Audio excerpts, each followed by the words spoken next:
nous sous-estimons que la vie, eh bien, elle a un terme. Elle s'arrête un jour.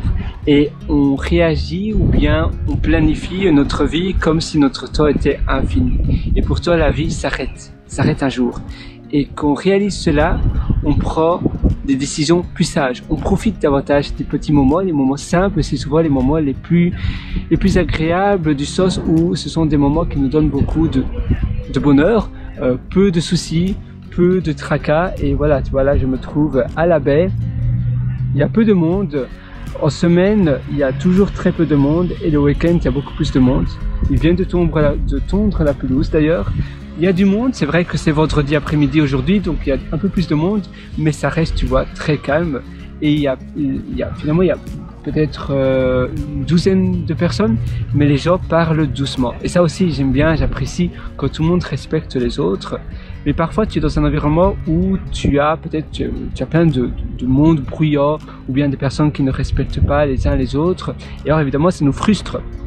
Et la vie est trop courte pour subir cela. Il faut alors changer. Il faut changer d'environnement. Il faut dire, ben voilà, cet environnement-là peut-être qu'il convient pour certaines personnes. On est tous différents, mais pour moi, ça ne me convient pas.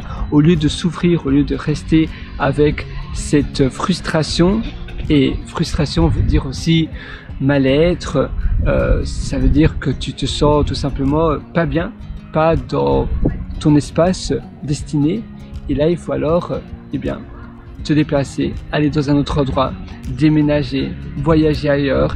Il y a tellement d'endroits dans le monde et on se donne facilement des croyances limitantes. On se dit non, ça c'est pas possible parce que je peux pas le faire. Tu vois, moi j'aime vraiment bien ici, là il y a un café d'ailleurs, c'est le Lookout et parfois je vais à ce café et j'ai aussi une très belle vue. Et passer des petits moments, des moments où tu contemples la vie, où tu prends également du recul sur les événements qui se sont passés, sur les choses, peut-être parfois tu sais tu as un événement et c'est un événement où tu sais pas trop comment l'encaisser. Soit tu vas être, il y a une mouche, et tu vas être frustré ou bien tu vas être mécontent. Et quand tu réagis avec la colère, ça va rarement, même ça va jamais arranger les choses. Il faut se dire, ben voilà, même si c'est un événement peut-être qui est lié à quelqu'un d'extérieur, on est responsable de cet événement aussi. Comment j'aurais pu éviter cela? J'ai la réponse. Et même si très souvent tu te dis mais non, c'est impossible. J'ai pas eu. Mais par exemple récemment je me suis fait hacker mon serveur, un des serveurs sur AWS. Il y a une faute et en réalité le code c'est un code qu'un autre développeur a codé. Mais moi je suis responsable du serveur. Comment j'aurais pu éviter cela? Peut-être j'aurais dû mieux regarder, mieux apprendre le code et j'aurais dû voir qu'il y avait une faille de sécurité. Donc j'aurais pu éviter cela. Après j'ai passé 3 nuits blanches à résoudre le problème et à mettre un patch de sécurité pour éviter que ce problème survienne à nouveau. Et quand on pense que la vie est courte, parfois on passe tellement de temps à un boulot qu'on n'aime pas. On passe, pour ma part aussi, hein, surtout quand on est jeune, on aime bien apprendre énormément et donc on commence sa première ou deuxième ou troisième entreprise, qu'on est salarié. Pour ma part, la première fois que j'ai été salarié, c'était en Irlande, c'était à Dublin et j'adorais et parfois je restais au bureau jusqu'à 20h, 21h. C'était aussi pour discuter avec mes collègues qui étaient très sympas, c'était vraiment fun de travailler là.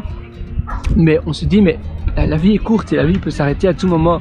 Est-ce que ça vaut vraiment la peine de tout donner pour avoir un salaire fixe, pour même pas avoir d'augmentation? Je n'avais pas de part dans l'entreprise et je donnais énormément d'énergie. Je voulais toujours montrer que j'étais rapide, efficace et je voulais tout donner pour cette entreprise. Mais c'est pas ton produit. Tu es qu'un seul employé finalement. Et même si on était peu d'employés, tu restais un employé. On était 6 et c'est vrai que c'était une équipe très soudée, mais il y a toujours des choses à faire. Qu'est-ce que tu veux toi réellement avoir dans ta vie? Souvent on veut avoir notre propre produit, notre propre projet. Ça a du sens parce que ça nous appartient. On veut pas travailler pour une entreprise. Si, c'est bien de travailler pour une entreprise, mais travailler, faire des heures, 10 heures supplémentaires par semaine ou même beaucoup plus. À un moment donné, je travaillais plus de 70 heures par semaine. Pour une entreprise, ça vaut peut-être pas la peine. Parfois tu es payé à l'heure, donc oui, tu gagnes plus, c'est vrai, mais il faut toujours faire la part des deux. Et le message que je voulais te faire passer aujourd'hui, c'est de profiter des moments. Tu ne dois pas te priver. Finalement, l'argent, c'est un flux, ça vient, ça part. Le temps, non. Le temps, c'est un train qui ne s'arrête jamais. Et c'est pour cela que je trouve tellement important de profiter, tu vois, du temps, de l'endroit, du lieu où tu te trouves, parce que on ne sait pas combien de temps on pourra rester sur la planète Terre. Et d'ailleurs, tu sais, cette note-ci, je l'ai écrite en me réveillant ce matin. Et il était 6h du matin, 6h20 du matin. Et donc oui, par la même occasion, je dis aussi, nous ne prenons pas les choix les plus judicieux dans notre vie. Parce que on pense que la vie est infinie et par cette occasion, parfois on prend des choix qui sont pas les meilleurs choix. Mais si demain était ton dernier jour, qu'est-ce que tu regretterais? Et c'est ça que tu dois savoir, ainsi tu sais où tu dois travailler. D'accord, mes regrets seront ça, ça, ça et ça. Pour ma part, par exemple, je veux absolument aller en Antarctique. En Antarctique, c'est souvent les expériences. Au Groenland, les expériences de vie, c'est les choses qui sont des choses qui sont regrettables si on ne les fait pas. Et les possessions que l'on possède, on ne va pas regretter de ne pas s'être acheté un iPhone, le dernier iPhone. Peut-être parce que tu aurais pu peut-être travailler plus rapidement et avoir plus facilement une opportunité. Alors là oui, ça aurait déclenché une nouvelle opportunité. Mais l'iPhone en tant que lui, non. Ce qui permet de déclencher, ou le gain de temps, c'est vrai qu'un gain de temps c'est quelque chose de pas négligeable. Mais les choses qui sont les plus essentielles à notre vie, c'est les expériences de vie. Les gains de temps, c'est simplement un effet secondaire. C'est pas directement lié.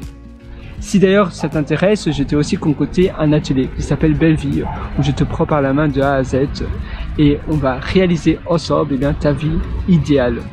Tu verras, dès ce soir d'ailleurs sur la table, tu auras toutes les actions entre tes mains que tu pourras actionner dès demain. Évidemment, tu es libre de le faire par toi-même ou bien de prendre le raccourci grâce à mon atelier Belle Vie. Et moi, je te souhaite une excellente journée. À nouveau, le meilleur moment pour passer à l'action, c'est aujourd'hui, c'est maintenant.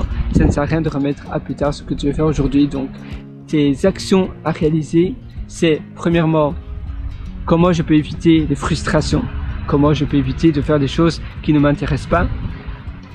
Penser davantage à ce qui me fait plaisir au lieu de me priver. Parce que parfois, on se prive toute sa vie, puis après, on se dit, ah voilà, j'aurai la retraite, et puis on attrape un cancer. Et on décède le jour avant d'avoir notre retraite. C'est tellement dommage. Donc faire des micro-retraites, d'ailleurs c'était Tim Ferriss qui avait popularisé cela, des micro-retraites. J'avais déjà pu faire 6 mois sabbatique, 6 mois sans solde avec un de mes employeurs et c'était très chouette. Donc j'ai voyagé, j'ai fait un volontariat en Islande, j'ai voyagé pendant 3 mois au Canada. D'ailleurs, c'était au British Columbia, donc la Colombie-Britannique et Alberta, également à Calgary, Banff. Ces endroits-là, c'est juste magnifique, des Rocky Mountains. Et ce sont des souvenirs que je reste et que je garde à vie. C'est des souvenirs qui restent toute ma vie. Et toi aussi, regarde quelle chose tu peux faire maintenant pour avoir des souvenirs qui deviennent indélébiles. Tu vois, ici à la baie, après, je vais continuer, c'est ma pause de midi, mais je vais continuer à travailler avec mon ordinateur parce que j'ai pris mon ordinateur. Mais avoir une vue idyllique, c'est bien mieux. Ça fait toute la différence. Donc sur ce, je te souhaite tout le meilleur. Je te souhaite d'avoir une vie mirifique. Alors vas-y fonce, je crois en toi et dès aujourd'hui, eh bien, regarde ce que tu peux améliorer dans ta vie. Et même parfois, je fais des petites pauses toutes les 2 heures où je regarde, tiens, les 2 heures qui viennent de s'écouler. Est-ce que je suis content de moi? Qu'est-ce qui s'est passé? Est-ce que j'ai eu peut-être une frustration où j'ai parlé à quelqu'un qui m'intéressait pas? Et pourquoi avoir fait ça? Pour faire plaisir à quelqu'un, il faut pas être a person pleaser. Ça veut dire un person pleaser, c'est quelqu'un qui veut faire plaisir aux autres, mais finalement qui réalise des choses qui lui ne font pas plaisir. Par exemple, il va acheter une voiture, une Lamborghini simplement pour montrer qu'il a de l'argent à ses voisins, à sa famille. Alors lui, il n'aime pas les voitures, donc il va faire des dépenses inutiles. Ça, c'est un person pleaser. Toi, justement, tu vas être le contraire. Tu vas être quelqu'un qui, évidemment, tu vas être gentil, etc. Mais s'il y a quelqu'un qui t'aborde dans la rue, tu vas dire non, pardon, excusez-moi, ça ne m'intéresse pas. Parce que ta vie, eh bien, elle est limitée. Ta vie, elle est précieuse. Et le taux, c'est un train qui ne s'arrête jamais. Donc oui, tu as un train à prendre, le train de ta vie. Donc tu lui dis, voilà, j'ai un train à prendre, j'ai le train de ma vie à prendre. On a tous des intérêts différents. Et c'est vrai que la personne qui t'aborde de la rue, peut-être que lui, son intérêt, eh bien, c'est son boulot. Il doit, c'est peut-être quelqu'un qui veut récolter des adhésions pour des organisations, des ONG et autres. Ça, c'est son intérêt. Mais toi, ton intérêt, c'est tout autre chose. On a des intérêts différents, opposés, un peu comme quand quelqu'un vend une maison, son intérêt, c'est vendre la maison au meilleur prix, et l'intérêt de l'acheteur, c'est acheter la maison au meilleur prix aussi. Donc, l'intérêt est différent, mais ça ne veut pas dire que l'une ou l'autre est une mauvaise personne. Simplement, ce sont des intérêts différents. Mais toi, c'est à toi de connaître tes intérêts et c'est à toi de prendre les bonnes décisions. Sur ce, je te souhaite une excellente vie. À une prochaine. Ciao.